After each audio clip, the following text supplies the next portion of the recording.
Machiegni kendo nyakoro mkajwang' wang'yo mago halatiri nyake kaunti ma Homa Bay kama piny owacho ma kaunti ma Homa Bay kokalo kuom board ma ochung'ne KOP e kaunti no Homa Wasco koro puodho Dan Oketch kaka jata tije mar kambino. Koloso gi Ramogi TV ndalo ariyo bang' donjo e apis ayanga, Oketch olero ni oikore mar kedo gi neno ni midhiero mar pi ma oko Homa Bay ong'iyo kendo ong'iyo yo makare. Kabendo Oketch wacho ni gin kod agenda mopie mano mar bero chenro mag yuto kendo ne jodak ma Homa Bay karanyisi en boma ma Homa Bay ma osebedo ka pi lali e kinde ka kinde.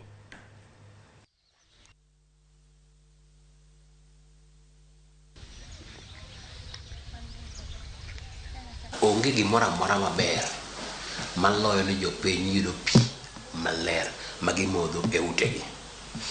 Ok ni tichwa en tich mana wacho ni wabro timo kama. Performance mara en ni ng'ato yawo pi ode, pi maler chwer, pi mokete yath maber to biro sama idware. Moko podi wan gi problem moro amora nyiso gi ni jothirwa kawuono gi kiny wan gi problem kama pi ok bi chwer mondo gipang maber, gi plan maber. Koro an tija maduong' mogik en ni pi nyaka chwer ne jopiny. Kendo pi ni madhi chwer. Adwaro make sure ni jopiny otiyo gi pi to chulo. Dhano tiyo gi pi to ok chul nikech aidha wadeko ok miyo gi bil, wakia ni gin kanye, koro miyo gi bil marach, otamore chulo oywaru. Adwaro miyo gi bil maler ma ng'ato wacho ni ma to mara.